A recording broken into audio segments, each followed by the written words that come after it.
Hello there, guys. How are you all doing? This is Rob of Rule of Two Review. Welcome back to the channel.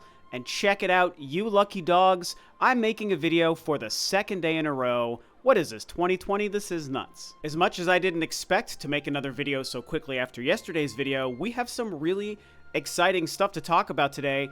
Now, I know you've already seen 138 other videos about this Switch 2 rumor topic already by the time you're going to hopefully watch my video.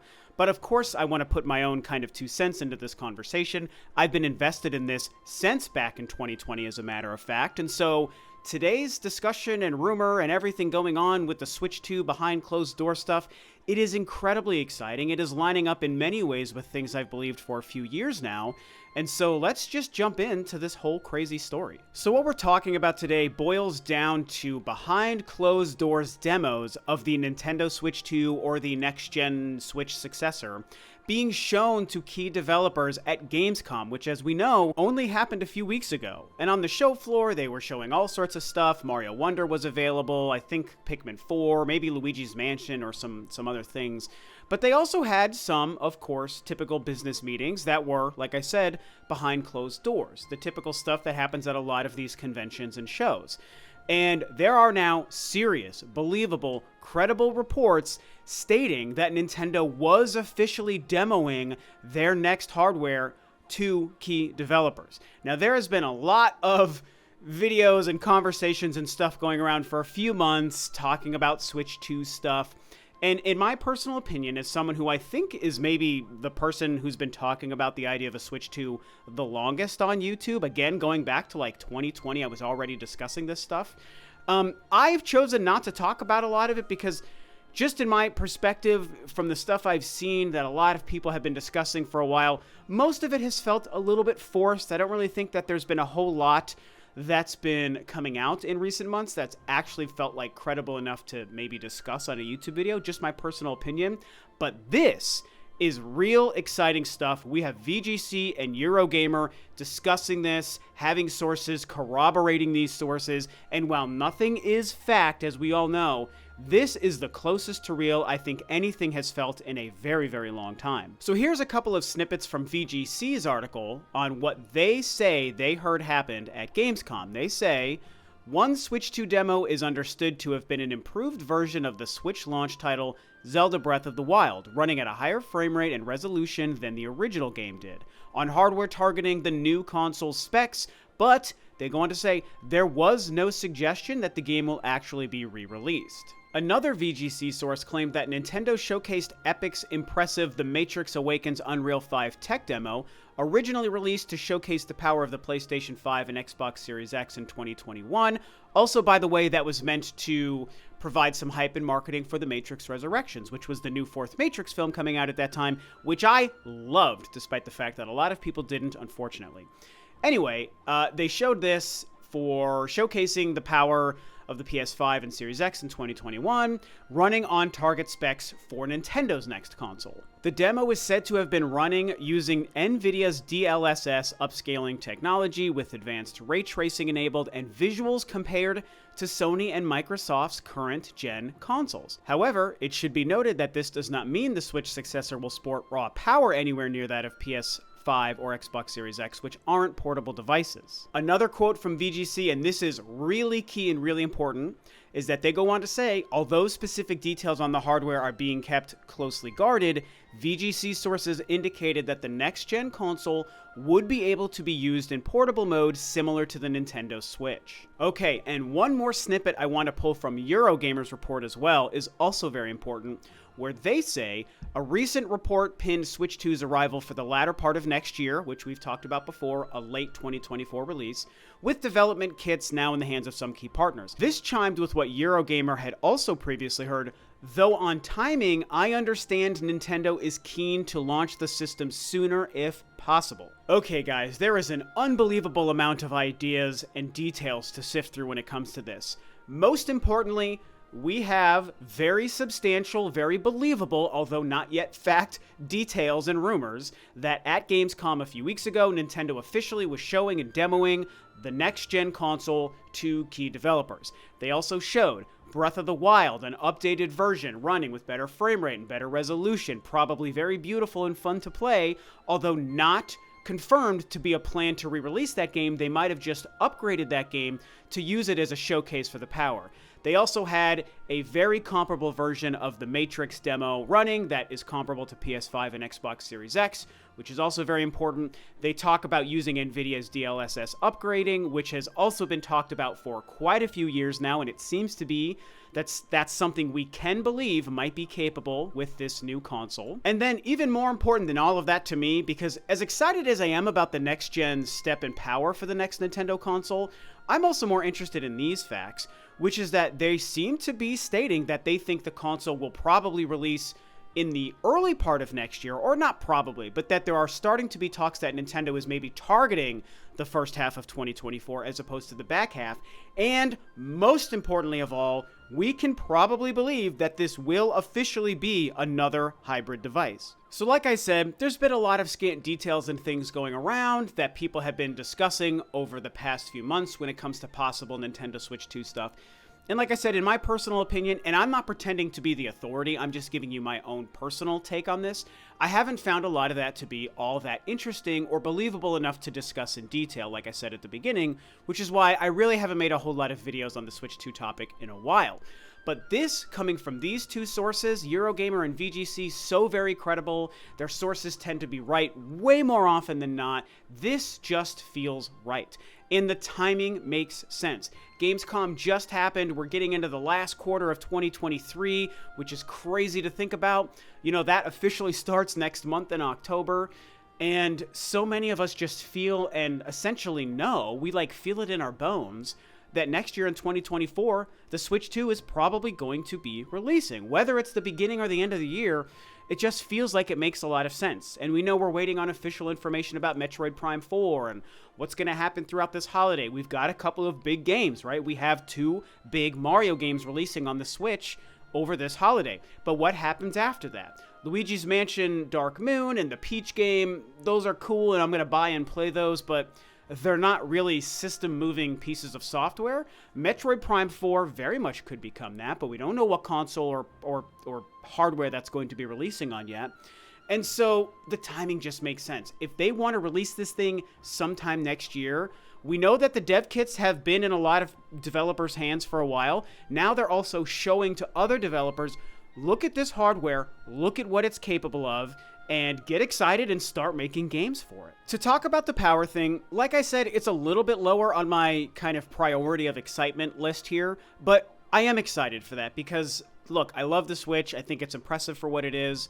I'm not the biggest, graphics whore kind of guy, but at the same time, of course, I do like good graphics. I like good power. I enjoy playing my PS5 and Series X because games do run and look better on that than they do on the Switch. It's just a fact. So I'm not averse to enjoying jumps in power, and I'm excited for Nintendo to make that leap.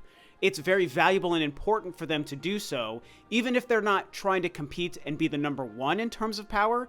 It is important to keep lockstep with the industry as advancements are made, and the Switch has long since passed its prime.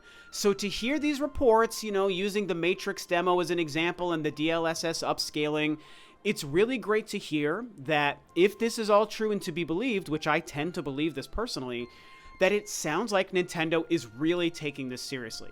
And so, if we are looking at something that can actually, whether it's finding loopholes through DLSS or it's just actually built this way or whatever it does, if it's able to produce games and product and visuals that are close to on par with not PS4 Pro and Xbox One like we've been discussing, but actual PS5 and Series X stuff, that shows me that Nintendo is probably going all in to make sure they are truly going to compete in some way on the power front. There is a chance that Nintendo has finally decided to reinvest in power as much as innovation in terms of making a hybrid device.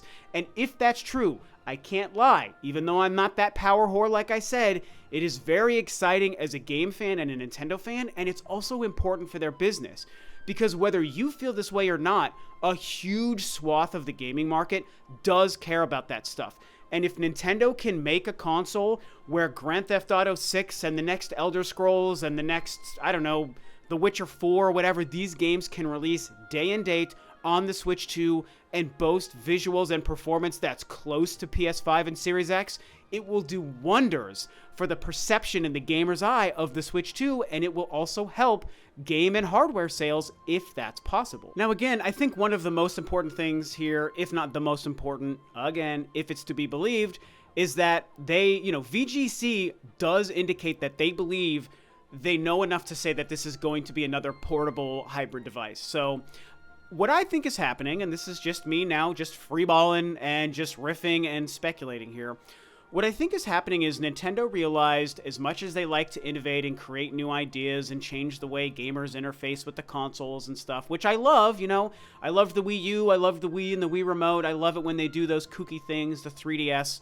I really do enjoy that stuff, but I think they realized, because they have to be very careful transitioning from the insanely successful Switch into whatever the next thing is, that maybe this was a time to not go overboard with trying new gimmicky ideas, and let's just stick with what worked for the Switch. Let's just make another more powerful hybrid device. That worked so well for the Switch, we need to continue it. Now, I do still expect there's going to be some other gimmick that hopefully isn't too out there, probably in terms of better Joy-Cons or weird motion stuff, or maybe there's a camera built onto it for like AR stuff that's going to work for games. I don't know. I'm just making that up. But there's probably going to be some small twist to the formula, but I think the general business model is it's another hybrid device because it worked for the Switch.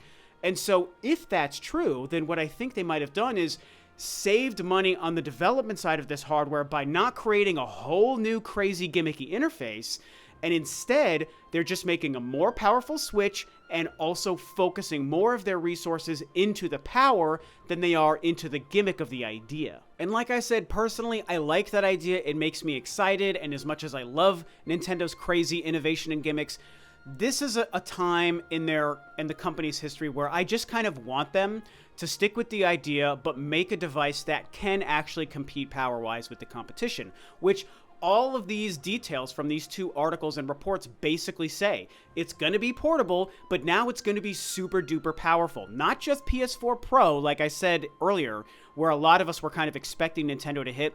Nintendo, I think, is maybe investing way more than we expected to make sure they can make something that can compete. So they're saving money on the innovation, and they're rerouting that money into the power. And I think it is going to work wonders for them if that's truly what's happening. And if they don't screw the pooch and do something a little bit too weird that a lot of gamers might reject, I think they're going to have a huge hit on their hands. Basically, a more powerful Switch that can compete with PS5. I mean, that is just so exciting to me. And again, people will buy that thing like crazy. And so then we come back to the last main detail, which is the potential timing, right? Is this thing going to release in the first half of 2024 or the back half of 2024? Eurogamer thinks that maybe they're hearing that it's going to be first half of 2024, or at least Nintendo would like to do that if they can feel that they're ready, which to me probably means, can they manufacture enough units of this thing to be ready for launch in the first half, and do they have enough games? Do they have a good launch lineup, and do they have a good, following launch calendar year of games to release throughout that year? I think the entire launch year is just as important as the launch day for Nintendo.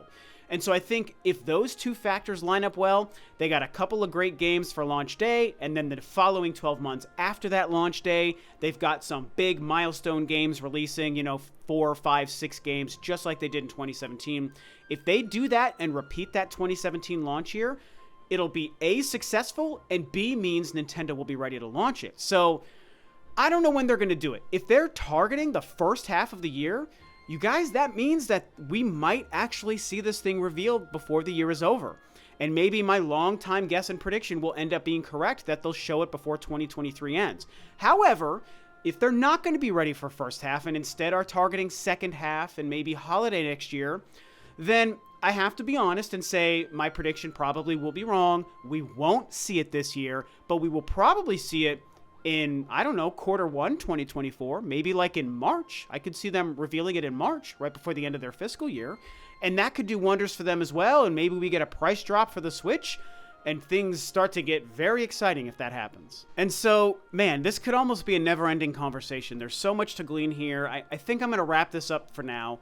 and let you guys kind of determine how you feel about this based on what you read. I'm, of course, linking these articles below. My personal breakdown, my input, and my 2 cents, how this feeds into things that I've been discussing and predicting for the last 2 or 3 years. Time will tell, which of my predictions are right or wrong. But at the end of the day, we're in that amazing time, you guys. We're entering that period where things are starting to feel real. Of all the different random tidbits that have been floating around for the past 5 or 6 months, this is the most real and substantial thing we've had in a very, very long time. Maybe the most substantial yet.